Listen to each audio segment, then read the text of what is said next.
پاس ہے. ہم لوگ کیا کہتے ہیں؟ پہلے اپنے پیروں پہ کھڑے ہو جاؤ پھر شادی کریں گے. پہلے گھر تو بنوا لو, پہلے کاروبار تو کر لو, پہلے کوئی بزنس تو کر لو, پہلے نوکری تو لگ, بعد میں شادی کریں گے. آ گئی تو کھلائیں گے کیا؟ اللہ کے رسول نے اس صحابی سے پوچھا کہ تم مہر کیا دو گے؟ کہنے لگے کچھ نہیں ہے میرے پاس. اللہ کے نبی نے فرمایا جاؤ اپنے گھر میں تلاش کرو, شاید کوئی چیز مل جائے مہر دینے کے لیے. کہا ہاں ٹھیک ہے جا رہا ہوں. گیا گھر, اپنی ماں سے, اپنی بہن سے اور جو گھر میں ہوتے ان سے پوچھا کہ کچھ ہے. سب نے جواب دیا کچھ نہیں ہے. کہا کیوں؟ کہا شادی کرنا چاہتا ہوں, مہر دینے کے لیے کچھ نہیں ہے. گھر میں بہت کچھ ڈھونڈا چاہتا, کچھ نہیں ملا. آیا, کہا اللہ کے نبی صلی اللہ علیہ وسلم گھر میں نے بہت کچھ ڈھونڈا, کچھ ملا ہی نہیں, ہے ہی نہیں, میں کیا دوں گا, ہے ہی نہیں میرے پاس مہر دینے کو. اللہ کے نبی صلی اللہ علیہ وسلم نے پھر اس کو دوبارہ بھیجا. حدیث کے الفاظ دیکھیے, آپ نے کہا التمس خاتما من الحدید, لوہے کی انگوٹھی ہی مل جائے تو وہی لے آؤ. سونے کی نہیں, چاندی کی نہیں, لوہے کی انگوٹھی. آج 2 روپے میں ہمارے میلے میں مل جائے گی. لوہے کی انگوٹھی مل جائے تو وہی لے آؤ, جاؤ. وہ صحابی پھر دوبارہ اپنے گھر گئے, بہنوں سے پوچھا, بھائیوں سے پوچھا, ماں سے پوچھا, سب نے جواب دیا ہے ہی نہیں. لوہے کی انگوٹھی بھی نہیں ملی. یعنی 5 روپے اس زمانے میں, 5 روپے اس زمانے میں تو کچھ اور, اتنا بھی نہیں تھا ان کے پاس کہ وہ لوہے کی انگوٹھی خرید سکے. آتے ہیں اور کہتے ہیں ما وجدت خاتما من الحدید, اے اللہ کے رسول مجھے لوہے کی انگوٹھی بھی نہیں ملی اور اتنا ہے نہیں میرے پاس کہ لوہے کی انگوٹھی خرید سکوں. نہیں ہے. مایوس ہو گئے. اللہ کے نبی نے کہا تعجب ہے, تمہارے گھر میں کچھ نہیں اور چلے نکاح کرنا, لوہے کی انگوٹھی بھی نہیں ہے, پھر مہر کیا دو؟ کہتا ایک چیز ہے, یاد آیا. اب دیکھیے یاد بھی آئی تو کیا چیز یاد آئی, آپ کو بھی ہنسی آئے گی. کہا کیا ہے؟ بولو بولو جلدی بولو, کیا ہے؟ کہتا عندی ازارن, ایک لنگی ہے میرے پاس, تہبند لنگی. اللہ کے نبی نے کہا اچھا جاؤ اسی کو لے آؤ. تو کہا اللہ کے رسول کیوں؟ ارے وہی تم اپنی ہونے والی بیوی کو مہر میں دے دو لنگی. کہا اللہ کے رسول اس کو دے دوں گا تو باندھوں گا کیا میں؟ وہی تو پہن کے سوتا ہوں میں, وہی تو گھر میں رہتا ہوں تو وہی تو پہنتا ہوں میں. تو اللہ کے رسول نے کہا وہ پرانی لنگی ہے کہ ہاں. تو کہا وہ بھی تو نہیں دے سکتا ہے؟ کہا وہی ایک تو ہے جو پہن کے سوتا ہوں میں, اور کچھ نہیں ہے میرے. تو کہا وہ بھی نہیں دے سکتا؟ کہا ہاں آدھی دے دوں گا, اس کو پھاڑ دیتا ہوں, آدھی دے دیتا ہوں. تو اللہ کے رسول نے کہا پھر آدھی اس کے کس کام کی ہے؟ جب تو لنگی کو آدھا کر دے گا, 2 ٹکڑوں میں بانٹ دے گا اور آدھا اس کو دے گا, تو آدھے اس کی کوئی کام کی نہیں رہے گی, اور پھر آدھی تیرے پاس رہے گی وہ بھی کسی کام کی نہیں رہے گی, پھر تو باندھ بھی نہیں پائے گا. ارے دینا تو پوری دے. اس نے کہا اللہ کے رسول آدھی میرے پہننے کے کام نہیں آئے گی, لیکن بچھا کے بیٹھنے کے کام تو آ جائے گی. نہیں پوری تو نہیں دوں گا, چاہے نکاح ہو یا نہ ہو میرا, پوری نہیں دے سکتا. اتنا بھی نہیں. اور نکاح تصور کیجئے آپ, ہمارے زمانے میں ہو سکتا ہے کچھ نہ ہو نکاح؟ بنتے ہیں ہم اپنے آپ کو اہل حدیث, بنتے ہم اپنے آپ کو مسلمان, بنتے ہم اپنے آپ کو محمد رسول اللہ کے ماننے والے. اور محمد رسول اللہ کی یہ شادی جو آپ کروا رہے ہیں ایک صحابی کے ساتھ, تصور کیجئے ہمارے سماج میں نہیں ہے. کہا اللہ کے رسول ایک لنگی ہے آدھی دے سکتا ہوں. آپ نے کہا آدھی نہ تیرے کام کی نہ اس کے کام کی. بولا پوری نہیں دے سکتا. مایوس ہو گیا, بیٹھ گیا, جانے لگا. آپ نے کہا کہاں جا رہے ہو؟ جا رہا ہوں کھیتی کروں گا, کچھ باڑی کروں گا, کھیتی باڑی کروں گا, جا رہا ہوں, ہل چلاؤں گا, کھیت جوتوں گا, کام کروں گا, محنت کروں گا, کیا کروں گا یہاں. بڑے مشکل سے سوچا تھا کہ آئی ہے پریشان, اس سے شادی ہو جائے گی. جب مہر میں اٹک گیا میں تو. آپ نے کہا ادھر آؤ, اگر تیرے لیے محمد رسول اللہ کی شریعت نے بھی کوئی راستہ نہ نکالا تو کون راستہ نکالے گا؟ پھر تیرے لیے کون سا مذہب راستہ نکالے گا؟ پھر کون سا دین تیرے لیے راستہ نکالے گا؟ کیا کسی کے پاس کچھ بھی نہ ہو تو کیا اس کو زندگی گزارنے کا حق نہیں ہے، بیٹھو۔ بیٹھ گئے۔ آپ نے کہا یہ بتاؤ تمہیں قرآن کتنا یاد ہے؟ اور سنو مسلمانوں، چادر نہیں ہے، لوہے کی انگوٹھی نہیں ہے، کپڑا نہیں ہے، کرتا نہیں ہے، پیجامہ نہیں ہے، پورے گھر کا سرمایہ میں ایک لنگی ہے، وہ بھی پرانی، اور وہ بھی پوری کی پوری دینے کے لیے تیار نہیں ہے۔ سونا نہیں، چاندی نہیں، کپڑا نہیں، دولت نہیں، ان سب چیزوں سے وہ دور تھا۔ لیکن جب اللہ کے نبی نے اس سے پوچھا کہ تمہیں قرآن کتنا یاد ہے بتاؤ، تو جھٹ سے بولا اے اللہ کے نبی قرآن میں ہمیں سورہ ملک یاد ہے، سورہ حشر یاد ہے، سورہ نبا یاد ہے، سورہ حاقہ یاد ہے، سورہ جمعہ یاد ہے، سورہ منافقون یاد ہے، سورہ قیامہ یاد ہے۔ آپ نے کہا کہ تمہیں اتنی صورتیں منہ زبانی یاد ہے؟ فرمایا ہاں۔ کہا پھر بھی کہہ رہے ہو کہ میرے پاس کچھ نہیں ہے، تمہیں یہ صورتیں یاد ہیں؟ کہاں؟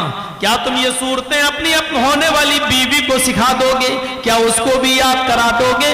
کہا ہاں، اس میں کیا بڑی بات ہے، جو ہمیں یاد ہے وہ اس کو بھی یاد کرا دوں گا۔ آپ نے فوراً اس عورت سے کہا اے اللہ کی بندی، تیرے ہونے والے شوہر کے پاس مال نہیں ہے، سونا نہیں ہے، چاندی نہیں ہے، انگوٹھی نہیں ہے، کپڑا نہیں ہے، ساڑی نہیں ہے، زیورات نہیں ہے تجھے دینے کے لیے، لیکن ہاں اس کے پاس قرآن کی صورتیں جو تجھے یاد کرا سکتا ہے۔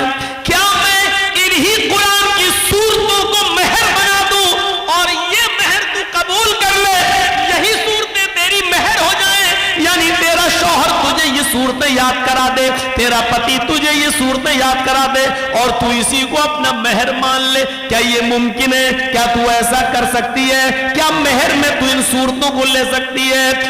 چیخ پڑی اے اللہ کے نبی بس کیجئے، بس کیجئے۔ جس عورت کے نکاح میں قرآن کی صورتیں مہر بن جائیں، جس عورت کی نکاح میں قرآن کی آیتیں، قرآن کی صورتیں مہر بن جائیں، اس سے زیادہ بابرکت نکاح کس کا ہو سکتا ہے؟ اس سے زیادہ خیر و برکت والا نکاح کس کا ہو سکتا ہے؟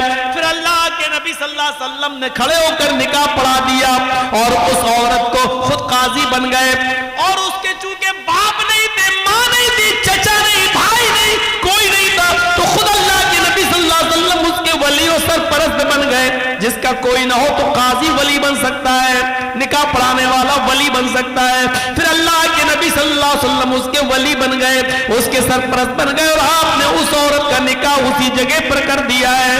نہ باراتیوں کا پتہ تھا، نہ ہاتھ میں مہندی لگائی گئی ہے، نہ ہلدی ملی گئی ہے، نہ اوٹنا ملا گیا ہے، نہ لڑکی والے لڑکے دیکھنے آئے ہیں، نہ لڑکے والے لڑکی دیکھنے، نہ چوروں کا پتہ، نہ ڈاکوؤں کا پتہ، نہ جہیز کا پتہ۔ میرے پیارے ساتھی، اسی جگہ شادی ہوئی ہے اور اسی جگہ سے رخصتی ہو گئی ہے۔ یہ سادہ والی شادی کے چرچے 1400 سال کے بعد آج بھی ہو رہے ہیں اور قیامت تک انشاءاللہ ہوتے رہیں گے۔ تمہاری شادیاں اتنی مہنگی کہ شیطان بھی پناہ مانگے۔ بتائیے اس کے چرچے کتنے دن ہوتے ہیں؟ زیادہ سے زیادہ 1 مہینہ، 2 مہینہ، 1 سال۔ پھر طلاق کی نوبت آ جاتی ہے تو یہ ہوتا کتنا خرچ کیا تھا، دیکھو آخر کیا ہوا ہے اس شادی کا حال۔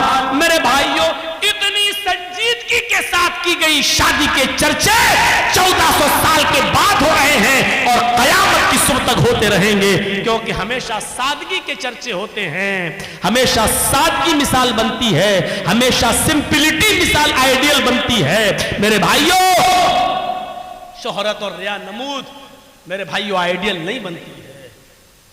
نکاح آسان کرو، نکاح آسان کرو۔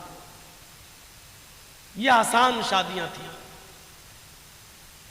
ہیرو ہونڈا، یاما، اور آج کل کون کون سی چلنے لگی، اپاچے۔ اور ہم تو چلانا بھی نہیں جانتے، اس لیے ہمیں تو گاڑیوں کے بس 3-4 ہی کے نام یاد ہیں۔ یہ سب گاڑیاں آج چل رہی ہیں اور مانگ رہے ہیں، اور پھر اس گاڑی پہ بیٹھ کے ایسے جاتا داماد، شرم بھی نہیں آتی ہے اس بھیک میں ملی ہوئی گاڑی پر بیٹھنے میں، اور انٹرنیشنل فقیر بنا بیٹھ کے چلا رہا، پھر بھی شرم نہیں آ رہی۔ کیسے تیرا ضمیر کیسے گوارا کر لیتا ہے اس گاڑی پر بیٹھنے پر؟ تیرا دل کیسے برداشت کر لیتا ہے سسر کی طرف سے بھیک میں ملی ہوئی اس گاڑی پر بیٹھنے پر؟ مولانا جرجیز بھگو بھگو کے مار رہے ہیں،